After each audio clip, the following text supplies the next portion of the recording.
Olá, bom dia. As pequenas empresas, as pequenas e médias empresas no Maranhão e no Brasil, de uma forma geral, têm sempre muitos problemas em construir sua imagem. Você já ouviu falar de reputação? Não é bem o que a gente está pensando, mas você já ouviu falar em risco reputacional? Pois é sobre esses temas complicados que nós vamos conversar no programa de hoje. E quem veio falar comigo sobre esse assunto foi a Adriana Vieira, que é jornalista e também especialista em ESG. Bom dia, Adriana. Bom dia, que prazer estar aqui. Seja muito bem-vinda. Obrigada. Primeiro me explica só essa explicação. Eu disse Adriana Vieira, especialista em ESG. Vamos primeiro esclarecer para o pessoal que não está entendendo o que a gente está falando, o que é ESG? Perfeito. ESG, na verdade, é uma sigla, né, que vem do inglês. E de environmental, é meio ambiente. Isso. S de social, é social mesmo, e governança é governance. Então, ESG é uma agenda dentro do grande universo da sustentabilidade, que significa questões que envolvem meio ambiente, sociais e governança. Então, meio ambiente, social e governança. Pronto, explicado isso, vamos ao que interessa. Quando a gente fala em reputação de empresa, a gente está pensando sempre naquele bom nome que vai acompanhar a empresa e que agrega valor a essa marca, a essa empresa. É disso que a gente está falando?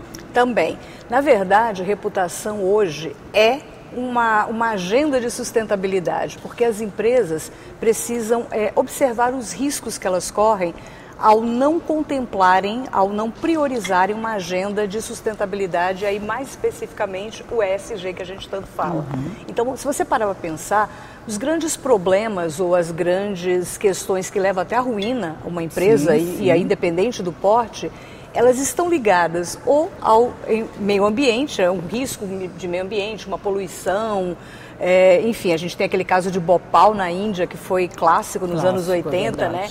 Que foi uma indústria química que teve uma grande explosão e dizimou uma favela. Então, por exemplo, era uma questão de meio ambiente. Só que isso no passado não era muito levado em conta, né? Acontecia, ficava por isso mesmo. Só que ao decorrer dos anos, né, o planeta se fragilizou. O meio ambiente hoje, na verdade, é a nossa sobrevivência, a nossa casa. Não tem planeta B, não tem plano B. Né? E a gente vê aí os desastres ambientais, isso eu estou falando do ambiental, ainda nem cheguei no social e na governança. Mas hoje, o que eram riscos no passado, assim, que se orientava a observar, hoje, na verdade, a gente precisa combater, mitigar, resolver. Né? E dentro de tudo isso, a reputação é o que eu diria é o maior ativo das empresas. Uma empresa, ou mesmo um profissional liberal, ele não atua, ele não se sustenta no mercado se ele não tiver reputação.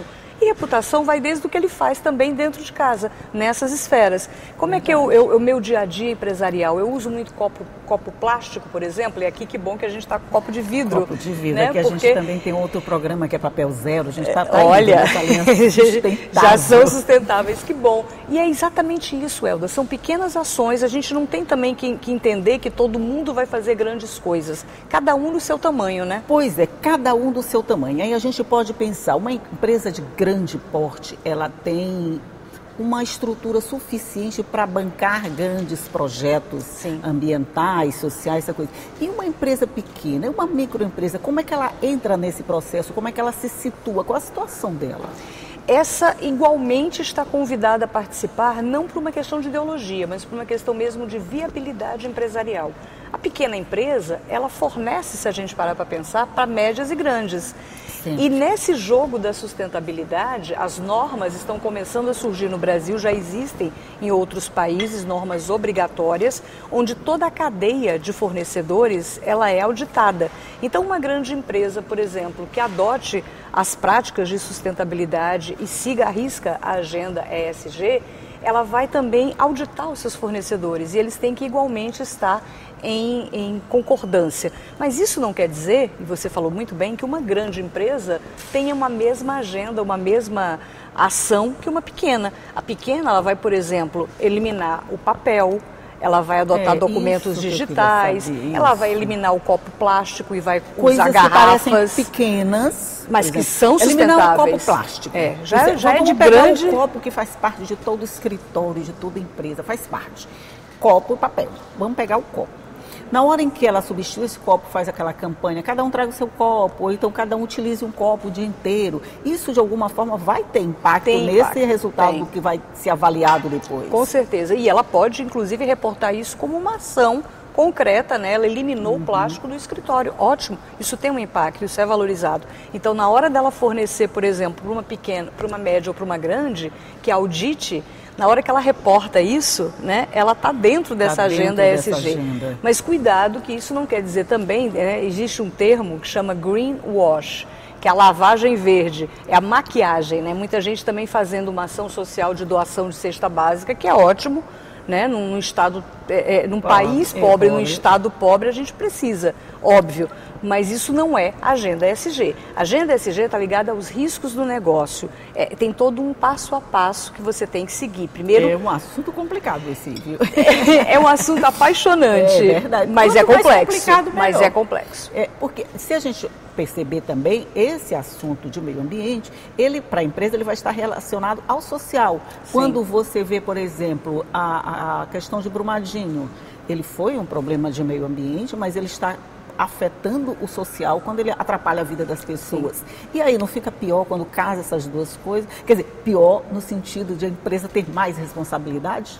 Na verdade, fazer o certo é mais do que ideologia. Eu gosto de dizer que fazer o certo traz lucro para o negócio. Então é uma questão de sobrevivência empresarial. É mais barato. Não é só mais barato, às vezes a conta pode parecer cara, mas lá no final... É isso que eu quero dizer, o final...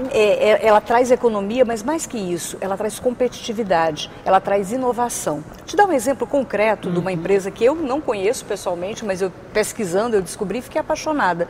Um buffet em São Paulo, que na época da pandemia teve que fechar, como todos os outros, não tinha evento. E você imagina o universo de buffet em São Paulo, quanta concorrência, né? Todos maravilhosos, tem muita gente boa atuando.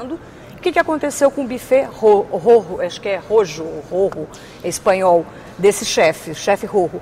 Ele simplesmente começou a fazer um estudo de sustentabilidade, ele queria transformar o negócio dele. Então ele começou com essa eliminação do plástico, depois a questão de compras orgânicas de produtos, né? A alface que ele consumia, ele plantava, ele comprava orgânico, enfim. Ele chamou uma consultoria para fazer a materialidade. Materialidade é quando você estuda o seu negócio e vê o que tem a ver. Qual é a sua função, onde você impacta e o que você pode melhorar. Então, essa materialidade é o primeiro passo para você adotar uma agenda ESG, essa jornada. E o que esse buffet fez? Ele mapeou essa agenda, ele se transformou, se auto-intitulou num buffet verde, onde ele tinha desde a embalagem, desde os insumos, os fornecedores, a questão do lixo e até as entregas. Ele usava um carro elétrico, por exemplo, com um guindastezinho para transportar e tirou o caminhão, né, a gasolina que ele usava antes. Então foram passos que ele deu e que num primeiro momento pode parecer caro, porque é investimento, né? Você tem que mudar uma coisa aqui, outra ali.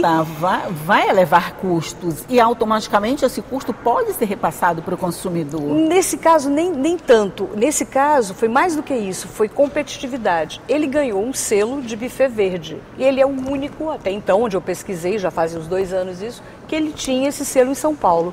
Quando começou essa agenda mais forte, aí vieram eventos de conscientização, eventos da ONU, eventos, enfim, Fórum ESG, qual é a lógica? Se eu sou um fórum que eu vou falar de sustentabilidade, eu vou contratar aqui buffet? O buffet verde. E quem era o cara? Era só ele no mercado. Só ele, competitividade. Né? Então aí ele surfou um universo que ninguém estava, entendeu? Vai de uma visão também, quando a pessoa já é mais voltada para esse segmento, porque a princípio pode parecer, eu vou ter mais gastos, eu vou fazer mais isso, eu vou comprar produtos orgânicos que normalmente são mais caros, eu vou ter que repassar para o consumidor. E eu nem sou empresária, gente, estou só falando aqui, né? só contrapondo aqui o que a Adriana está falando. Mas aí, de repente, ele descobre que não, ele vai lucrar. Mas até vencer essa primeira resistência de eu vou ter mais gastos, a empresa vai sozinha, ela precisa de ajuda, como é que funciona essa vontade de ser com a possibilidade de não ser? Excelente pergunta. Primeiro, eu acho que tem que ter uma consultoria séria orientando o processo, porque também não é só querer abraçar o mundo e fazer tudo. Isso. Né? E você falou uma coisa certa, ponto de equilíbrio. Até onde o meu negócio sustenta, onde é que essa conta fecha.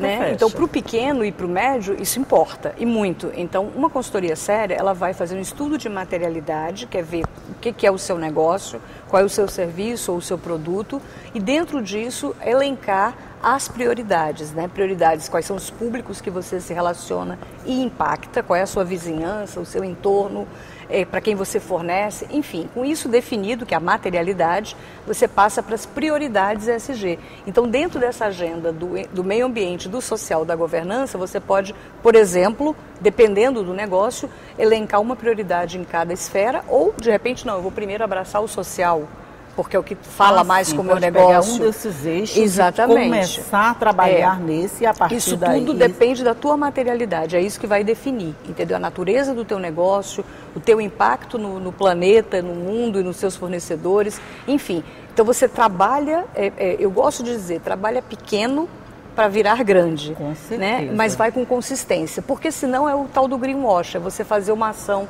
de cesta básica no Natal e dizer que é ESG, não é. Na verdade, tem que ter consistência, tem que estar dentro do planejamento estratégico do negócio, e isso também é ligado a riscos. Quais são os riscos? Então, o pequeno, quando ele não entra nessa agenda, o maior risco dele é ele ficar de fora do fornecimento das grandes empresas. Vamos já falar desses outros riscos. No próximo bloco a gente vai fazer um rápido intervalinho, mas é rápido mesmo, só tomar uma água e um cafezinho. Graças a Deus que a água está num copo de vidro, nós vamos tomar água e vamos voltar já. Um minutinho só e eu volto já.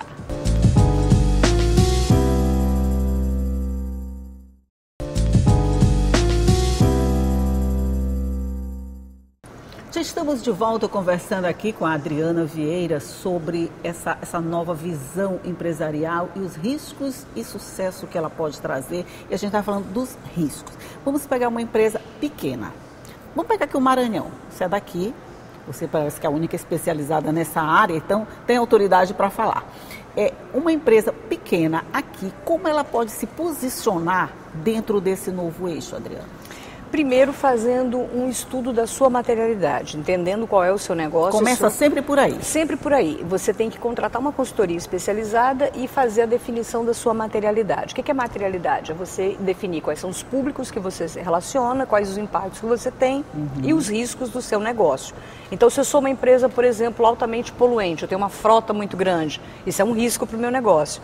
Como é que eu faço? Então, esse estudo que uma consultoria da área vai orientar. Gostei desse exemplo, uma frota de caminhão vai ser difícil ele se enquadrar dentro dessa... Mas olha, eu acho que é uma oportunidade para inovação também, entendeu? Porque quando você para pensar o negócio, a gente às vezes entra numa zona de conforto, né? Poluente, diga-se de passagem, não sustentável, porque assim, sempre foi assim e a gente não sabe fazer diferente. Mas as grandes oportunidades surgem, a inovação, né?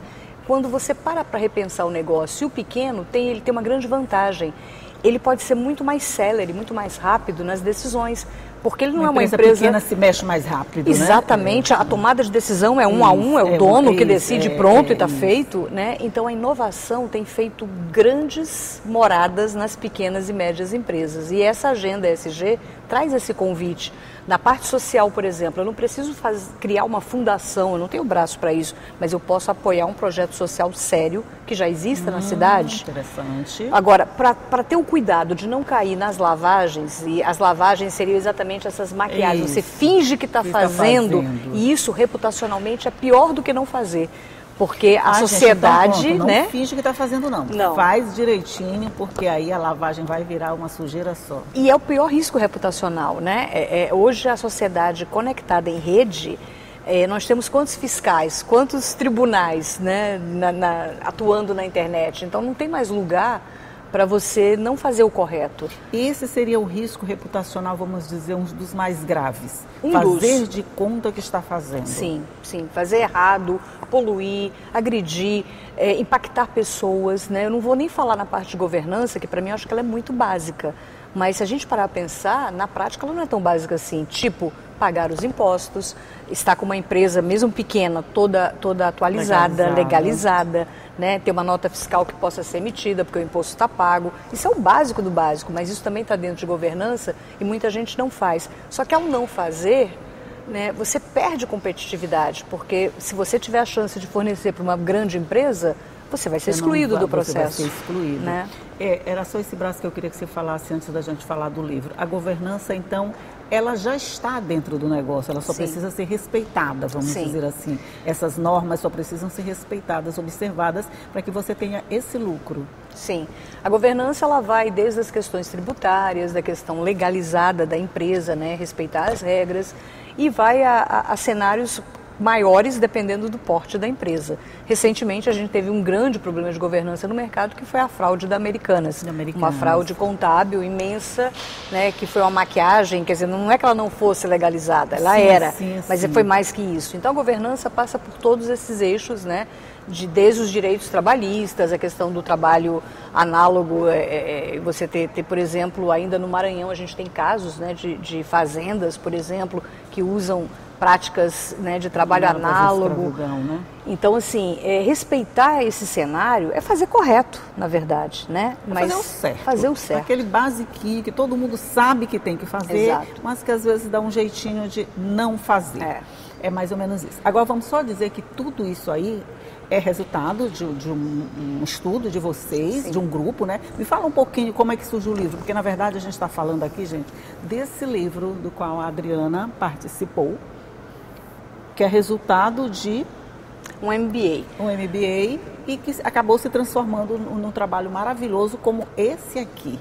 Vamos lá, o que representa esse livro aqui, Adriana, na verdade? Esse livro é fruto de 22 mentes, né, pensantes no assunto, são os colegas desse MBA, nós somos uma turma de EAD, de estudo à distância, do IBMEC. Então nós fizemos nós nos formamos em ESG, eu sou especialista em ESG junto com esses colegas, mas a gente queria ir mais além, porque a gente sabe que as grandes empresas já conhecem essa jornada, já trilham, mas e a pequena e a média? Então nesse livro nós reunimos 22 colegas desse MBA, todos especialistas no tema, mas cada um de uma área. Eu, por exemplo, falo sobre comunicação e o meu capítulo, que é reputação e ESG, abre o livro. Já um outro colega que vem da indústria química fala sobre o ESG dentro da indústria química, um outro de varejo, uma advogada, uma outra contabilista. Pega uma coisa que parece à primeira vista complicada e cada um dá um ponto de vista explicando aquele assunto. Então, eu diria que isso aqui, na verdade, é um MBA rápido. Exato. Para quem não tem o MBA recurso ou tempo no livro. Exatamente. É uma visão geral dessa agenda ESG, do que é bem didático, né? Bem acessível. Isso que a gente não é tecnicista, a gente quer realmente democratizar. Uma linguagem mais popular para que todo mundo entenda, mais ou menos isso. Exatamente. A gente tem um problema aqui no Maranhão, acho que até de uma forma geral no Brasil, as pequenas empresas ou as novas empresas têm um período de vida muito curto. Agregando esse tipo de valores, a gente pode pensar daqui a um tempinho em resultados mais, vamos dizer, de empresas mais longevas, de empresas que se firmam no mercado, que conseguem o nome? Com certeza, você tocou num ponto importantíssimo. O Sebrae tem até uma estatística, né, que são os 7 anos. Os 7 anos, né? Quem passa dos 7 já tem mais chance. Já tem mais chance, muita gente verdade. cai nesses 7 primeiros. E, na verdade, muitas das vezes é falta de gestão. Eu sou professora de marketing, né? Então, no marketing, a gente tem um estudo muito claro do que é demanda, do que é mercado. O que é mercado? É quando tem quem produza e quem quer comprar. Então, mercado é a oferta, né, de serviços ou produtos e um público que queira comprar. Isso é mercado. Pronto. E a gente vê muita gente falando assim, eu botei um restaurante, não deu certo, o mercado de São Luís não é bom, né? Quando, na verdade, não é isso. A sua gestão é que não foi boa, né? Foi um erro de gestão, não foi de mercado. Então, gestão é tudo e eu diria que dentro da gestão, ESG é prioridade. É prioridade de gestão. Sustentabilidade não é moda, já foi no passado. Era os ecochatos, a ideologia. Hoje em dia, na verdade, é condição sine qua non de você existir, de você operar e de você lucrar. Então você disse tudo. As empresas que adotarem, mesmo pequena, essa agenda, elas não só estão inovando, repensando o seu negócio, economizando lá na frente, mas ficando aptas a surfar no mercado onde elas vão existir como fornecedoras de grandes empresas, né? Reputacionalmente serão fortes, e quem tem reputação tem tudo. É verdade, isso, né? Em qualquer situação. E em qualquer porte, né? Então, se você macular a sua reputação, quanto dinheiro você vai gastar, e às vezes nem resolve, às vezes desaparece mesmo, né? Quantas marcas tiveram problemas e não eu não sei se eu vou falar besteira, mas eu diria que começando dessa forma fica mais fácil do que fazer uma mudança ao longo do caminho. Se você vai abrir uma empresa e já começa a pensar nesse tipo de questões, você tem muito mais possibilidade de sobreviver ao mercado, aí a gente volta para aquela história do mercado, ao mercado do que outros que precisam mudar uma ideologia que tiveram muito tempo. Perfeito, é exatamente esse o raciocínio. E o que a gente vê também como erro de gestão dos novos empresários, né, que muitas das vezes são empresários de oportunidade ou de necessidade, mas não de formação, é que eles não priorizam isso na gestão, ou também, eu sou da área de comunicação e atuo, a gestão da reputação na Intermídia, que é a minha empresa, a gente trabalha junto com a SG, porque não dá para separar uma coisa da outra. Sim. Mas o que a gente percebe é que um novo negócio, ele tem dinheiro para colocar o melhor ar-condicionado, o piso de mármore mais caro, só que aí ele gasta toda a verba da montagem do ponto físico e ele não pensa em quê? No P de propaganda, de comunicação. Então ele abre uma loja, por exemplo, e espera que seja achado pelas pessoas, porque o dinheiro dele não sobrou. Só para montar estrutura. Adianta ter uma bela estrutura física se você não tem gestão, se você não tem comunicação, se você não tem uma agenda SG implantada e você está lá com um copão plástico, você está lá com o consumo de energia nas alturas, o ar-condicionado do mais antigo, porque era o mais barato para comprar, mas a conta de energia é mais cara. Entendi. Entendeu? Só uma última coisa, o consumidor nesse caso, a gente está muito acostumado a chegar a tomar o cafezinho, a tomar a água nas empresas com um copo de plástico. Hoje a gente chega, muitas empresas já não tem e a gente estranha. O consumidor, como ele está recebendo essas novidades? É muito interessante essa observação e a gente pensa que isso é uma coisa assim de Europa, não é, já acontece. Quem tem sobrinho, quem tem filho, adolescente, já pode perceber isso, porque é uma coisa também que vem da escola. As escolas também estão formando uma nova geração que está atenta. Então eu diria que há um choque cultural atualmente. Há pessoas mais antenadas, né, entre os adultos, que já priorizam isso, porque tem essa agenda na empresa, por exemplo, ou não. E uma outra geração mais velha que também nem sabe que isso existe, que não está nem aí. Só que os jovens estão também forçando esse processo em casa. É um filho que já chega criticando o pai porque está usando um copo plástico, que ele aprendeu na escola, os impactos disso. Então, essa geração que está chegando, ela cobra. A internet também trouxe muita informação, né? Traz um volume também de julgamento mesmo. Então, reputacionalmente hoje, você vê o BBB é uma escola de tribunal reputacional, né? Para quem assiste. Eu não assisto, mas eu acompanho a gente acompanha as tretas, exatamente. Então, assim, às vezes uma fala mal colocada te cancela. Isso. Aí a gente fala do outro fenômeno, que é o fenômeno do cancelamento digital, né? Olha, é um risco reputacional. Até o que você fala. Até o que você fala. Eu acho que a gente passaria aqui a manhã inteira, porque você já entrou no outro assunto maravilhosamente bom de explorar, né? Mas a gente pode marcar outras conversas. A gente volta para falar disso. A gente, assim, acho que a gente passaria realmente a manhã inteira falando sobre isso. É um assunto super apaixonante. Parece novo, não é novo não, gente. Não é novo não. A gente é que está conhecendo agora, mas devia ter sido assim desde o começo. Tá aí os reflexos que nós estamos sofrendo por causa dessa falta de conscientização. Mas a gente vai chegar no estágio de civilização que a gente nem precisa mais falar sobre isso, porque isso faz parte do nosso dia a dia. Adriana Vieira, muito, muito obrigada por me ajudar a fazer o programa de hoje. Obrigada por trazer à tona um tema sobre esse, e esse passo a passo da conscientização é um trabalho de formiguinha, mas é importante. Sim. E a gente deu um grande passo estando aqui hoje contigo. Obrigada. Divulgando o que se conhece, Com né? certeza. É mais ou menos aquilo que falou, a empresa tem que ter estrutura física e a propaganda. Muito obrigada, bom dia para você e bom dia para você que está aí do outro lado nos assistindo, que já sabe que todo dia eu estou aqui, 9 horas, esperando você com muita informação para você começar muito bem o seu dia e numa mesa de café sempre. Tchau e até a próxima.